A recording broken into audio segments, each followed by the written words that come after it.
Hey guys, what's up? So today we will discuss about 10 MCQs of economics. Okay, this is the test number second. So let's start. So the first question is RBI is the lender of the last resort for government only. Second option is banks only or both A and B or neither A nor B. The answer is for both government and banks. So answer is C sir. Both A and B. Okay. Suppose अगर government को पैसे चाहिए तो तब भी RBI is the lender of last resort. अगर bank if bank is in a situation of crisis then also RBI is act as a lender of last resort for banks and government also. Okay. Second question is forex reserve consist of. forex reserve में वो क्या क्या चीजें आती हैं? RBI के forex reserve में क्या क्या चीजें आती हैं सर? फॉरेन करेंसी एसेट्स और हार्ड करेंसी एसेट्स, बिल्कुल सही है sir. Special drawing right of IMF, बिल्कुल सही. थर्ड गोल्ड, बिल्कुल सही. गवर्नमेंट सिक्योरिटी नहीं सर, गवर्नमेंट सिक्योरिटी नहीं आती सर. ठीक है, सिर्फ यही चीज़ आती है. गवर्नमेंट सिक्योरिटी कहाँ से आएगी? नाम से क्लियर है ना, फॉरेक्स रिजर्व में तो फॉरेन वाली चीज़ें आएंगी, तो गवर्नमेंट सिक्योरिटी कहाँ से आ जाएगी? तो answer is 1, 2 and 3. Answer is C sir, 1, 2 and 3. Okay. उसके बाद देखते हैं sir third question. Commercial banks earn some interest in which of the following credit control measure. इनमें से किस पे थोड़ा बहुत इंटरेस्ट मिलता है बैंकों को? ठीक है. सीआरआर पे मिलता है? नहीं सर, सीआरआर पे बिल्कुल नहीं मिलता. एसएलआर पे मिलता है सिर्फ. ठीक है, मैंने आपको मेरी जो इकोनॉमिक्स की वीडियो है उसमें डिस्कस किया हुआ है मैंने. अगर जिसने नहीं पढ़ा तो एक बार दोबारा वो वीडियो देख सकते हैं. So the answer is here B, SLR. SLR पे मिलता है थोड़ा इंटरेस्ट. ओके. उसके बाद आती है sir which of the following will increase money supply. Money supply कैसे बढ़ेगी सर? मनी सप्लाई पहला ऑप्शन है purchase of government security from public by RBI. यानी आरबीआई ने पब्लिक से गवर्नमेंट सिक्योरिटी ली है, जाहिर सी बात है ली होगी तो इसके बदले में पैसा दिया होगा. इसका मतलब पैसा दिया तो मनी सप्लाई इंक्रीज होगी. पहला तो ठीक है. पहला देखते हैं किसमें है. इसमें है, इसमें नहीं है, इसमें नहीं है. यानी आंसर आइदर बी ए और सी. ठीक है. फिर भी चलो दूसरा ऑप्शन देख लेते हैं. Deposit of currency in the commercial bank by public. मतलब पब्लिक सारा पैसा जाके बैंकों में जमा कराएगी तो इससे मनी सप्लाई कहाँ से बढ़ेगी? बिल्कुल नहीं बढ़ेगी सर. तीसरा sir borrowing by government from RBI. Government borrow करती है मान लो आरबीआई से, आरबीआई गवर्नमेंट को पैसे देता है. ठीक है.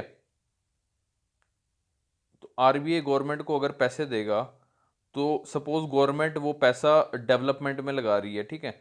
तो कोई ज़रूरी नहीं है कि उससे उस डेवलपमेंट से मनी सप्लाई बढ़ेगी. डेवलपमेंट में फॉर एग्जांपल वो किसी हॉस्पिटल स्कीम, हॉस्पिटल बनाने में लगा सकती है. ठीक है. किसी कोई सोशल सिक्योरिटी स्कीम बना सकती है, इंश्योरेंस के लिए कोई भी स्कीम बना दी, लेकिन इससे मनी सप्लाई नहीं बढ़ेगी. ठीक है. तो तीसरा भी गलत हो गया. चौथा है sir sale of government security to the public by RBI. मतलब आरबीआई ने गवर्नमेंट सिक्योरिटी सेल कर दी पब्लिक को और पब्लिक से पैसा ले लिया. जब पब्लिक से पैसा ले ही लिया तो मनी सप्लाई बढ़ी थोड़ी है, तो घट गया उल्टा. ठीक है. तो चौथा भी नहीं है, तीसरा भी नहीं है, दूसरा भी नहीं है. Answer is 1 A, only 1. Okay. उसके बाद आता है sir question number 5. RBI act as bankers bank. यानी बैंकों का बैंक है. इसका इससे क्या पता चलता है? This implies that other banks retain their deposit with RBI. यानी बाकी के बैंक अपना डिपॉजिट आरबीआई के पास रखते हैं. ये बात ठीक है? हाँ सर. एज अ सीआरआर बैंकों के पास रखते हैं ना, कैश रिजर्व रेशो, तो इसलिए बैंकर्स बैंक कह सकते हो उस. दूसरा sir RBI lends fund to the commercial banks in the time of need. जैसे कि आपको पता हुआ है सर रेपो रेट में आरबीआई क्या कहते हैं, गवर्नमेंट सिक्योरिटी ले लेता है और पैसे इंजेक्ट कर देता है जब उनको पैसे चाहिए होते हैं. ठीक है. In the time of need. तीसरा sir RBI advises commercial banks on monetary matters. हाँ सर, एडवाइस कर देता है सर. जितने भी आपके इंटरेस्ट रेट हैं, ठीक है, उसको रेगुलेट करता है, उसमें एडवाइस देता है कि आपको ऐसे चलना है, ऐसे नहीं चलना. ओके. तो 1, 2 and 3 here answer is D sir. उसके बाद आता है sir question number 6. Which of the following statements are true regarding the marginal standing facility MSF. आपको मैंने पहले भी बताया था, it is a penal rate, penalty लगती है. और एमएसएफ होता क्या है sir? It's a repo rate plus 1% sir. Repo rate plus 1%। दूसरा ऑप्शन क्या है, it is 5% higher than ongoing repo rate. नहीं सर 5% नहीं सर, 1%। 1% है तो दूसरा गलत है। तीसरा sir, by this schedule commercial banks are able to borrow long term funds. Sir long term नहीं होते सर, ये शॉर्ट टर्म होते हैं सर, ओवरनाइट बेसिस पे होते हैं, ठीक है। ये चीज़ ध्यान रखनी है आपने, ओवरनाइट बेसिस पे। यही छोटे छोटे ट्विस्ट हैं जो प्रीलिम्स में आते हैं, तो इसी से क्वेश्चन गलत होते हैं, ठीक है।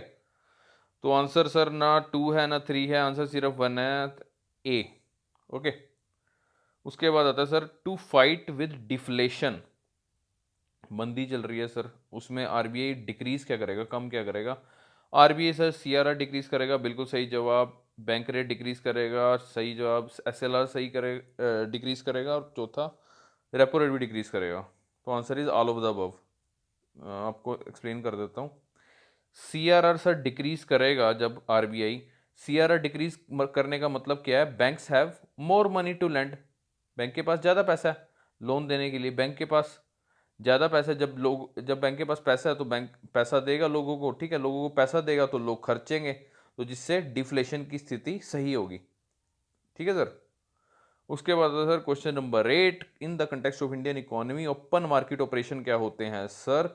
Cell and purchase of government securities by RBI.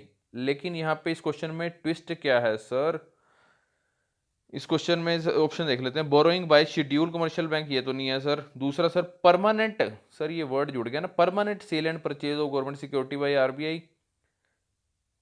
दूसरा है सर सिर्फ परचेज और sale of government security by government, नहीं सर ये तो बिल्कुल गलत है। चौथा sir temporary purchase and sale of government security by RBI. अब ये बताओ टेम्परेरी होता है परमानेंट होता है, सर इसका आंसर है परमानेंट। मैंने आपको बताया था रेपो रेट और रिवर्स रेपो रेट में तो जो गवर्नमेंट सिक्योरिटी सेल परचेज होती है वो टेम्परेरी होती है, ठीक है। ओपन मार्केट ऑपरेशन में परमानेंट होती है, ये चीज का ध्यान रखना। तो answer is B sir, B. Okay. Question number 9 sir, marginal standing facility rate and net demand liability sometime appearing in news are used in relation to communication networking, no. Supply and demand of agriculture product, no. Banking operation, या okay. And जिसको NDTL के बारे में नहीं पता, net demand and time liabilities के बारे में नहीं पता, वो मेरी फर्स्ट वीडियो देख सकते हैं, ओके। तो इसका आंसर है सी।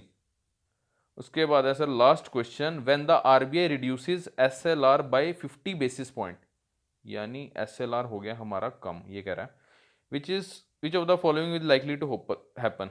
सर होगा क्या, एसएलआर कम होगा तो इसका मतलब क्या होगा, banks have more money to land.